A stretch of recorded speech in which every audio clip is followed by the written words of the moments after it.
Iyi ni BBC Gahuza Miryango ivugira i Nairobi kuri metero 19:31 ku mirongo ya FM mu biyaga bigari no kuri interinete kuri bbcgahuza.com.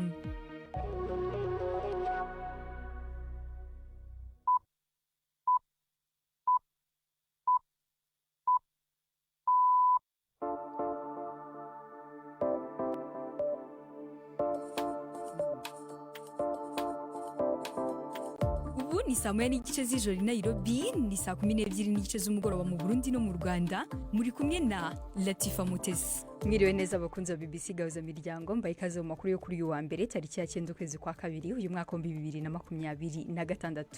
Ingingo z'ingenzi amakuru yacagiye kwibandaho kuri uyu mugoroba. Ubwa mbere kuva hunzi igihugu wahoze yobora komisiyo y'igihugu uburenganzira bwa muntu mu Burundi Sixte Vinyini Muraba yabwiye BBC Gahuza Miryango ko yazize gukora neza.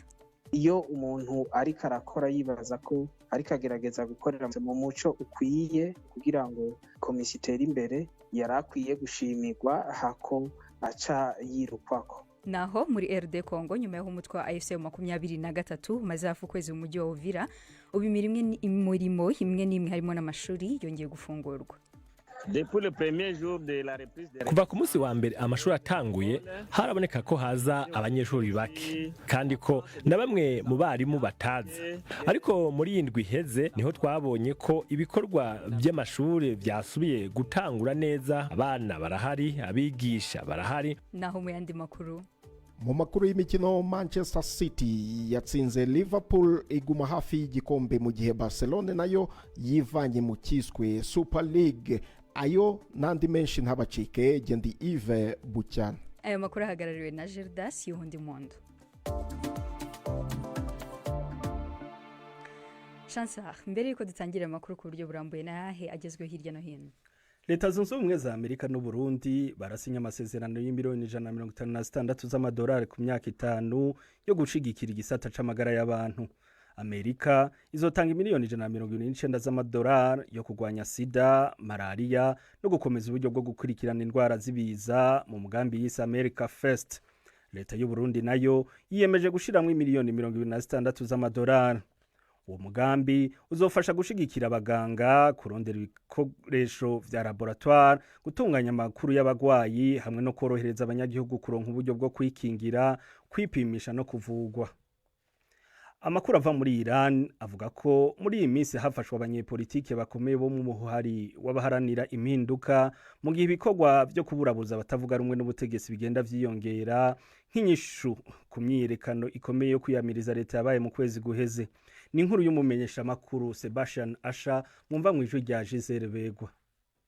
Abanyamuryango bane b'ihuriro rikuru ry'abashaka impinduka batangajwe ko bafunzwe muri Iran. Umuyobozi w'iri huriro Azar Mansour ari mu bashaka ivugururwa, batatu bafashwe ku cyumweru mu gihe umuvugizi waryo Javad Emam we yafunzwe uyu munsi nk'uko bitangazwa n'amasoko atandukanye. Ubu bukangurambaga bugaragara nko gucecekesha amajwi y'abashaka ivugururwa ni igihombo kuri Perezida Masud kuko insinzi ye y'amatora yagizwemo uruhare runini n'inkunga yabo. Bisa naho byohereza ubutumwa bwerekana ko amajwi asa nayoroheje kandi aciriritse agenda arushaho gucecekeshwa. Iminsi mike gusa nyuma y'uko abayobozi ba Iran n'aba Leta Zunze Ubumwe za Amerika bagiranye ibiganiro bigamije kugera ku masezerano ku bijyanye na gahunda ya Tehran y'intwaro za kirimbuzi. Ikigo cy'itangazamakuru cya Tasnim gifatwa nk'icya leta ku rugero runaka kivuga ko umunyapolitiki ukomeye w'uruhande rukaze rwa leta Ali Lahjan ateganya kujya muri Oman, igihugu kiri hagati mu buhuza bw'ibi biganiro.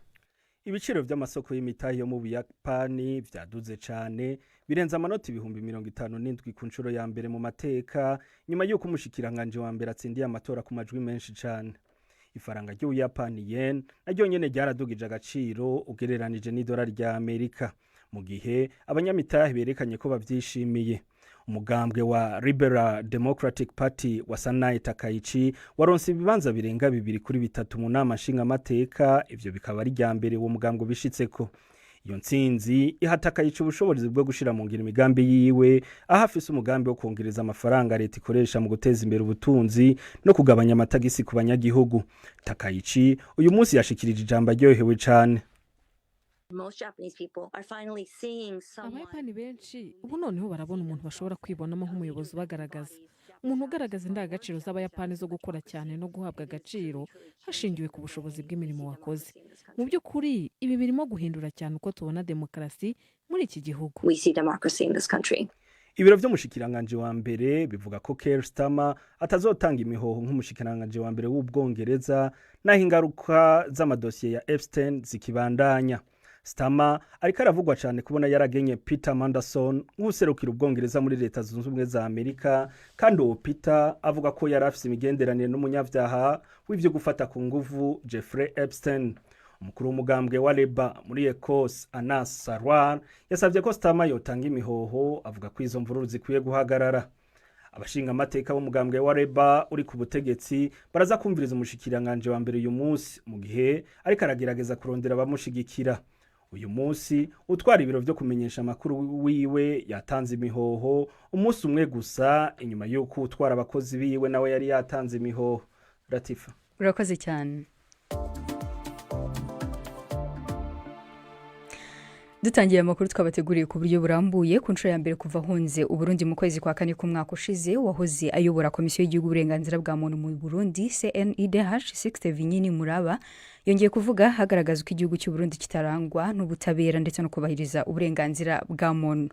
Inteko ishinga amategeko yari yaramukuye mu mirimo ye hatararangiza manda ye, imushinja kunyereza umutungo no kudakorana neza n'abandi bakozi bakoranaga muri iyo komisiyo ya CNIDH. Twaganiriye nawe kuri telefone hari mu gihugu cy'Ubusuwisi, habanza gusobanura kuri bimwe mu byo bamushinja kugira ngo bamwirukanye.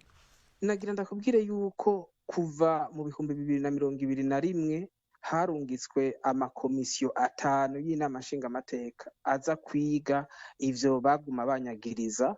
Mbere komisiyo ya mbere yatanze raporo itariki 8 z'ukwicumi mu 2022 ivuga ko atabusuma basanze wanje, ko ahubwo mfise ama innovation menshi nk'ivya logiciel de gestion iri sophistiqué iri transparent. Hanyuma bagasanga na organisation y'akazi ni kenshi, bagasanga n'ibikorwa vya komisiyo ni vyinshi. Ivyo rero vyagiye birabandanya, niyo yasubiye kugaruka no mu 2025 basubira kunyagiriza vya bindi nyene. Ariko ayo makomisiyo atandukanye y'inama nshingamateka yose yaratanze raporo, muga raporo baranka kuzerekana kuko zitari zihuye n'ivyo mukuru w'inama nshingamateka ashaka. Iyo umuntu ariko arakora yibaza ko ariko agerageza gukorera muri transparence mu muco ukwiye, akazana ama innovation kugira ngo komisiyo itere imbere, yarakwiye gushimirwa hako aca yirukwako. Ibyo uri kuvuga bitandukanye n'igihe nibyo yavugaga igihe wari uyoboye CNIDH. Ese niki cyahindutse muri iki gihe gito? Nta kintu na kimwe cyahindutsemwo. Ugende urabe raporo zatanzwe muri CNIDH kuva mu 2019 gushika mu 2025, urasangayo igice kininiya kivuga ibijanye n'ingene ubutungane bumeze. Sinajewe gusa, nibaza ko musanzwe mwumviriza abantu benshi, duhere ku mukuru w'igihugu. Umukuru w'igihugu yamavuga ko ubutungane bugwaye. Mu maraporo cyane cyane yaheruka twarerekanye neza ko hariho abantu benshi baciriwe imanza bakezwa canke bagaheza umunyororo batarekuwe ngo bashobore gutaha. Urumva ko imanza zitaja mu ngiro. Mbere ndeke kwishira imbere ngo mbarije nivuga, uwurongoye CNIDH ahari ubu uheruka kumwumva ariko arabaza ikibazo umukuru w'igihugu.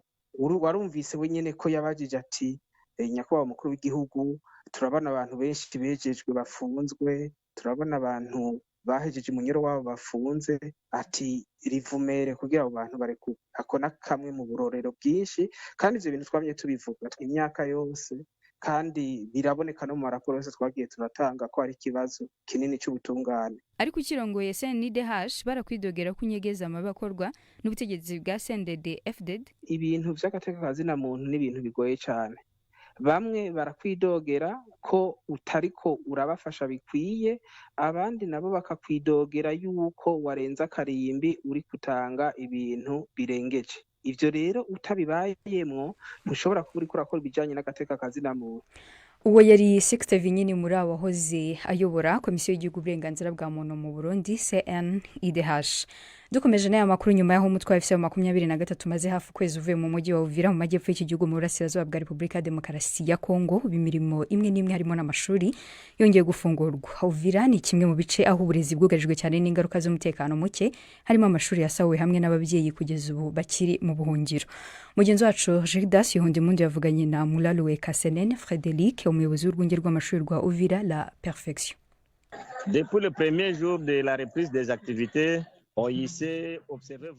kuva ku munsi wa mbere amashuri atanguye haraboneka ko haza abanyeshuri bake. Byaragaragaye kandi ko na bamwe mu barimu batazi, kubera ko imbere y'uko ibikorwa bitangura hari habaye intambara, ibyatumye bamwe mu bigisha n'abanyeshuri bahunga, bamwe baja mu bindi bihugu, abandi baja mu tundi turere hakiri agahengwe. Ubu baragarutse. Aujourd'hui, on voit vraiment qu'il y a ubu turabona ko bariko baraza, abanyeshuri baritabira amashuri, hari icuka ciza. Bamwe mu bigisha nabo baragarutse. Nko mu ndwi iheze haragarutse abigisha baba bashika 45 bari barahungiye mu Burundi, ubu bamaze gutangura akazi. Harariko ikibazo c'ibikoresho vy'ishuri ku bana bamwe bamwe, kuko nk'uko mubizi n'imbere y'intambara hariho abatari bafise ibikwiye.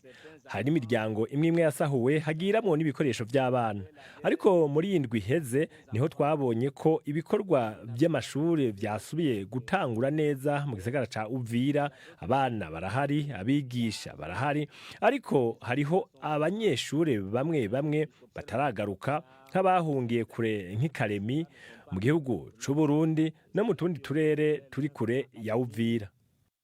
Au Burundi et dans d'autres territoires éloignés de la ville d'Uvira. Ishure ryanyu ryamaze igihe kingana gute ryugaye? Presque toutes les écoles d'Uvira étaient fermées. Amashure nka yose ya Uvira yari yugaye. Hari amashure amwe gusa yagumye yuguruye. Ni nka STI na Rezanje hari abana bari bagarutse bake, ariko mu yandi mashure nta kazi kakorwa. Il y avait pas d'activité. Wavuze ko habaye gusagata muri ico gihe c'intambara. Ishure ryawe wasanze ryifashe gute? Notre école n'a pas subi Kw'ishure ryacu nta busuma bwahabaye, ariko hariho ishure ryitwa Shalom ryasahuwe rirasamburwa n'abanyagihugu bashavuye cyane. Ibintu byinshi byaribwe n'abanyagihugu bari bashavuye. avait été pillé par la population en colère. Ubu ni ibihe bibazo bikomeye mufise? Les parents viennent fraîchement. Abavyeyi niho bakiva mu gihe c'intambara, benshi nta buryo bafise. Ubu baribaza uko bagiye gufasha abana babo bamaze gusubira ku ishuri. Hari kandi n'ikibazo c'abanyeshure gushika ubu bataragaruka, bari mu bindi bihugu, abandi bari mu turere twari tugifise umutekano. Hari kandi na bamwe mu barimu bataragaruka. Uwo yari Mulaluwe Kasenene Frédéric, umuyobozi w'urwunge rw'amashuri rwa Uvira la Perfection. BBC gahuza miryango kuri Sanganiro mu Burundi ni kuri FM 89.7.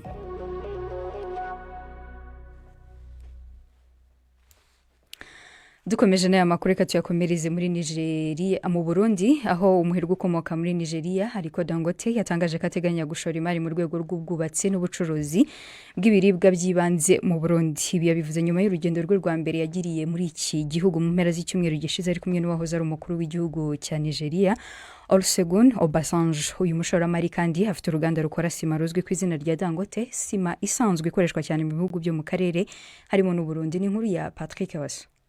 In Burundi, and I think there are quite a lot of opportunities in solid minerals, in power, in agriculture, in cement and other areas, which now we have actually formed. Uyu numugwizatunga wa mbere muri Afrika, ariko Dangote, aho ariko arashikiriza ibisata abona ko bikwiriye gushigwamwo imitahe mu Burundi, kuva ku gisata c'ubutare ugaca ku burimyi gushika ku gisata c'amasoko ntanga nguvu hadasizwe inyuma no guhingura isima. You know, our focus really is investing heavily in the African continent. Murazi yuko ihangiro ryacu ari gushira imitahe mu bintu byinshi ku mugabane wa Afrika, nta handi. Rero Uburundi ni igice kigize ako karere ka Afrika. Hari byinshi umuntu yoshobora gushiramwe imitahe. Nibyo twaje gusuzuma kugira turabe ingene tubibyaza umusaruro. Harness these opportunities. Ariko Dangote yamuka muri Nigeria yagendeye Uburundi mu mpera z'indwi iheze, rukaba rwo rugendo rwe rwa mbere agize muri iki gihugu. Nk'uko bishikirizwa n'umuyobozi mwishikira mu biro vy'umukuru w'igihugu cy'u Burundi, uru rugendo ni nk'inyishu ku kamo umukuru w'igihugu cy'u Burundi Evariste Ndayishimiye yari aherutse gutera abagwizatunga, aho yabasavye kuzana imitahe yabo mu Burundi. General de Brigade Aloise Sindayihebura amenyesha ko n'amasezerano y'ibanze yo gukorana hagati ya leta na Aliko Dangote hamwe n'abandi bagwizatunga bazananye yamaze gutegwa ko umukono. Urugendo ruje rukurikira inama yigeze kubera ngahi Bujumbura y'abagwizatunga mu mwaka uheze mu bihumbi 2024 muri Kigarama. Urugendo nyamukuru rugamije kuzozana imitahe mu maproje atandukanye mu migambi itandukanye y'igihugu, harimo iby'ubutare, umwavu hamwe no mu yindi migambi. Amasezerano ya mbere ntamwe ya mbere yabaye niyo gushira umukono ku masezerano ingene bizogenda, ingene bazoza mu misi ya vuba kugira bashobore gutangura iyo migambi. Rero turiteze koko yuko Burundi buzohatorera koyoko na cyane cyane mu bijanye n'ubutunzi.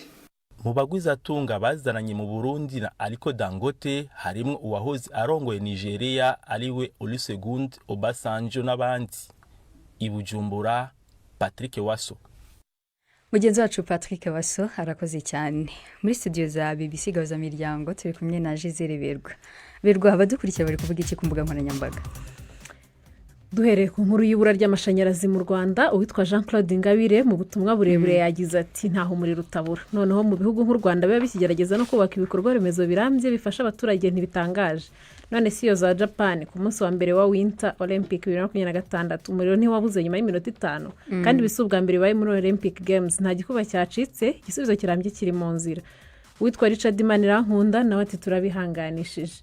Tugarutse ku nkuru y'amadolari leta ya Amerika yahaye Burundi ngo azakoreshwe mu buvuzi, uwitwa Arthur Manirakiza we yashimiye ati iyo ngabirije hageze kuko nko mu bitaro vya leta CDS nta miti bari basigaranye. Uwitwa Ndayisabe Crespin yagize ati izi nkunga babaha mukazakira nizo zituma babasuzugura.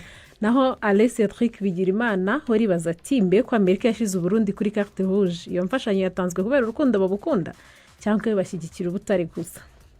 Dukomeje ku nkuru ya perezida w'u Burundi yakiriye intumwa ya mugenzi we wa Kenya Mungu Yupo yagize ati niteka rikomeye ku gihugu cy'u Burundi aho bukera buzoba butwara igihugu byose bya Afrika, igihugu kigiye kumenyekana ku isi yose, kigiye kugira abagenzi benshi eka n'ubushuti bwiyongere mu rwego rwa diplomasi. Witwa Jean Caliste Kwizera nawe aravuga ati Kenya n'umugenzi mwiza. Tubutse ko bashobora kudukurikira ku mbuga nkoranyambaga zacu Facebook na X nka BBC News Gahuza. Urakoze cyane Berwa.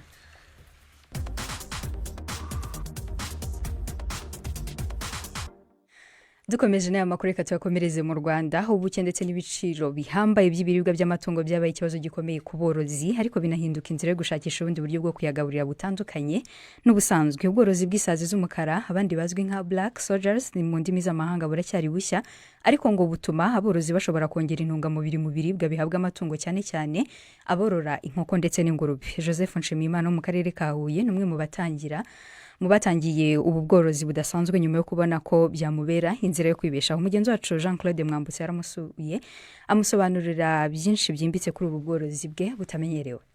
Abanza amagi, ayo magi akavamo iminyorogoto mitoya, iyo minyorogoto mitoya igakura. Joseph Nshimiyimana ni uwo mu murenge wa Matyazo w'akarere ka Huye, mu kazu gato kari mu gikari cye niho akorera ubu bworozi. Imbere muri aka kazu yubatsemo akandi nako gato kazengurutswe n'ikimeze nk'inzitiramubu, hakaba ariho afungira amasazi ku buryo adashobora gusohoka. Avuga ko isazi ishobora gutera amagi ari hagati ya 700 na 800 mu minsi 8 y'ubuzima bwayo.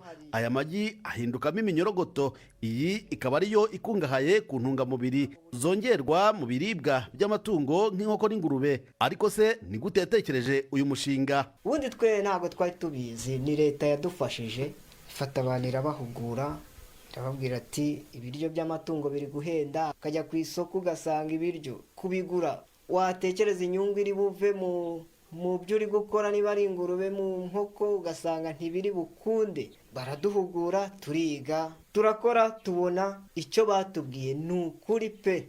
Uko ugenda uyitaho ni kuri kongera vitamine, bisaba nawe kuyitaho ukayigaburira neza. Nubwo yorora isazi, izi sizo biryo bihabwa amatungo. Shimyimana avuga ko abazitegerejeho amagi nayo amuha iminyorogoto. Nyuma y'igihe gito ayigaburira, iyi minyorogoto niyo ivamo ibiryo bivangwa n'ibihabwa amatungo kuko yifitemo intungamubiri nyinshi. Ariko se ubu bworozi mwungura bute? Ku munsi sinshobora kuburamo ibiro 27. Amagi namaze kuyakuramo isazi zashizemo. Ibi ngibi bigurisha ku kiro. Uvuga ngo iyo ashaka nyine ku kiro tuba twamaze kubikaranga bese, tukamuha ku kiro, ikiro tukigurisha 3,500. Ubu bworozi ntibumenyerewe mu miryango yo mu Rwanda.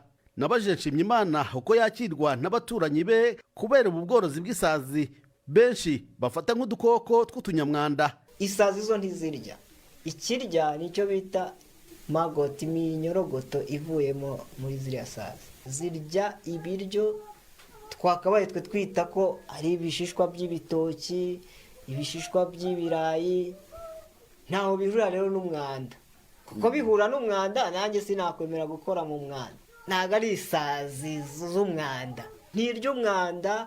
Ubu izi ngizi tuziha amazi. Nubwo butaragera hose, hari bamwe mu borozi batangiye gusobanukirwa akamaro k'amasazi y'umukara ku igaburo rihabwa amatungo. Shemsa Isimbi wo mu karere ka Gatsibo yorora amatungo arimo n'inkoko. Bwa mbere zororwa muri supanete, n'ubundi biri muri supanete si ukuvuga ngo ibizasohoka ngo wenda ibangamire n'umuntu n'umwe, cyangwa se n'abazikoramo rwose ntabwo zitwara indwara cyangwa imyanda ngo zibe zakwanduza abantu.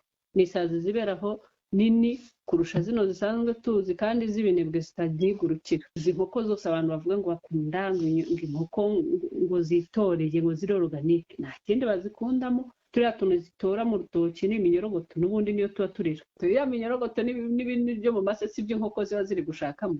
Ubu bworozi ntiburamara igihe kinini, ariko bwatangiye kwitabirwa na benshi mu karere ka Nyamasheke, mu ntara y'Uburengerazuba ndetse na Gakenke mu majyaruguru y'igihugu. Hari amakoperative yiyemeje korora izi sazi z'umukara ku bwinshi nk'uburyo bwo guhangana n'ibura ndetse n'ibiciro bihambaye by'ibiribwa by'amatungo. Jean-Claude Mwambutsa, BBC Gahuzamiryango, mu ntara y'Amajyepfo. Ubu ni 12:51 mu Rwanda no mu Burundi, ni 1:52 i Nairobi muri Kenya. N'umwanya wo kumva ibiza bikuye mu kinamico Urunana.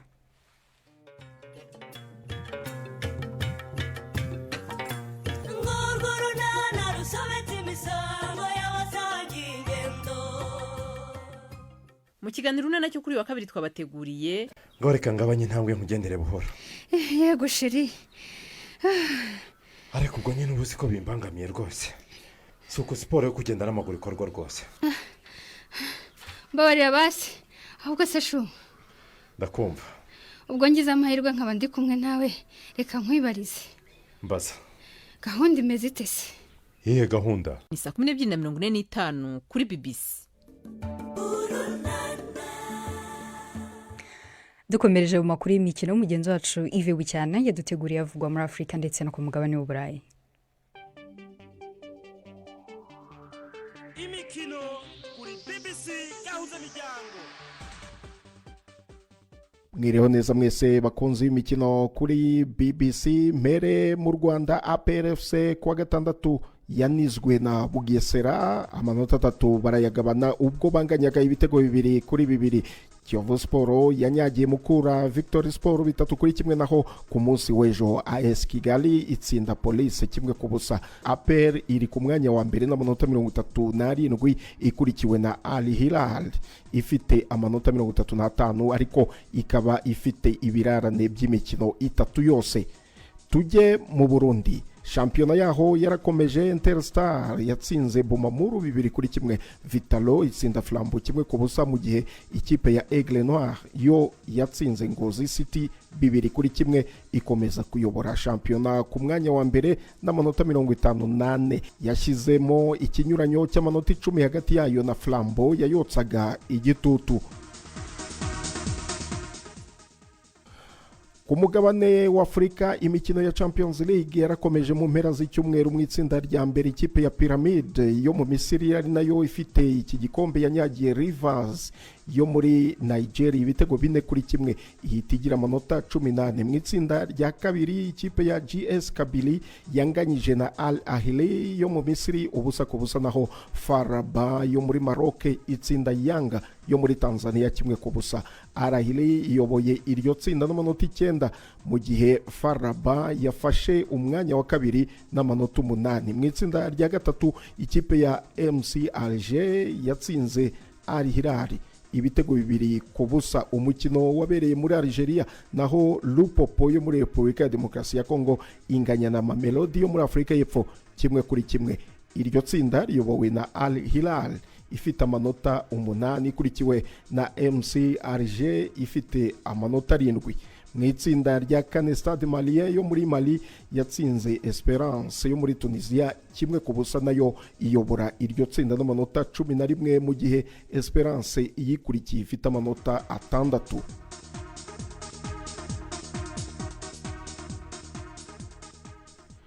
ku mugabane w'uburayi mu Bwongereza shampiyona English Premier League igeze ahakomeye umukino wa Liverpool na Manchester City ejo ku cyumweru ku kibuga cya Anfield warangiye mu buryo butavugwaho rumwe. Manchester City itsinze Liverpool ibitego 2-1. Ikipe ya Liverpool niyo yafunguye amazamu ku mupira w'umuterekano ishoti rikaze ryatewe na Dominic Szoboszlai ku munota wa 74 ariko City irakishyura gitsinzwe na Bernardo Silva ku munota wa 44 ndetse ishyiramo icya kabiri cya Erling Haaland cya penalty ku munota 93 mu gihe cy'iminota y'inyongera City yatsinze igitego cya gatatu cya Ryan Cherki nyuma yuko umunyezamu wa Liverpool Alisson yari yavuye mu izamu ubwo Liverpool yajyaga gutera corner.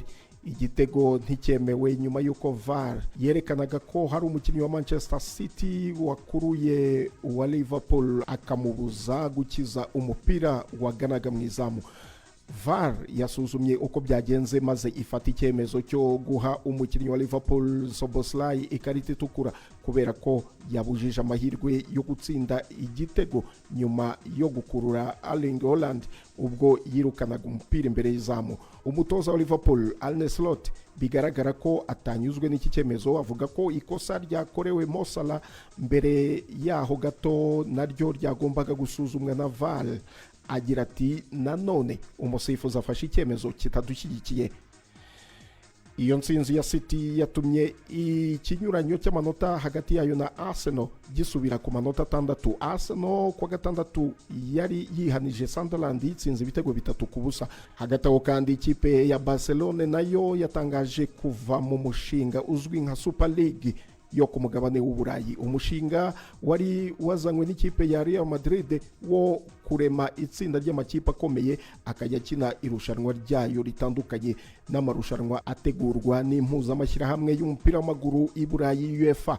Mu itangazo rigufi ku rubuga rwayo Barcelona yavuze ko yamenyesheje ku mugaragaro isosiyete ya Super League ko yasezeye. Ibi byaba bisobanuye ko muri uwo mushinga hasigayemo gusa ikipe ya Real Madrid. Ayo niyo y'imikino nabateguriye uyu munsi. Gende Yves Bucyana. Yves Bucyana arakoze cyane. Amakuru y'imikino yaratugejeje ku musozo w'amakuru twabateguriye kuri uyu mugoroba. Gusa mbere yo gusoza reka twongere tubibutse ingingo z'ingenzi amakuru yacu yari yibanzeho. Twababwiye ko ubwa mbere kuva hunze igihugu wahoze yobora komisiyo y'igihugu uburenganzira bwa muntu mu Burundi Sexte Vinyini muri abo yabwiye BBC Gahuzamiryango ko yazize gukora neza. Naho muri RD Congo twababwiye ko nyuma yaho umutwe wa FM23 umaze hafi ukwezi uvuye mu mujyi wa Buvira ubu imirimo imwe n'imwe harimo n'amashuri yongeye gufungurwa. Reka dushimire n'abakomeje kudukurikira ku mbuga nkoranyambaga zacu harimo na Facebook. Dushimire Son Excellence Babu wavuze ko dukurikiye neza cyane. Dushimire ndetse na Roger wavuze ko Urusizi turi kumwe nawe. Dushimire ndetse na Tuyisenge umwari Giselle. dushimire Denis dushimire Prince ndetse n'abandi bose bakomeje kutugaragariza ko badukurikiye 5 dushimire Laurent wavuze ko Bujumbura nabo badukurikiye ndetse dushimire nawe wonari wavuze ko adukunda cyane twabibutsa ko mushobora no kujya kuri website yacu bbcgahuza.com kuko tuba dufite inkuru nyinshi zigiye zitandukanye dufite inkuru ivuga ko bwa mbere mu Rwanda abaganga babaza indwara y'igicuri yari yarananiye imiti mwari kumwe nanjye Latifa Mutesi mukomeze mugire ibihe byiza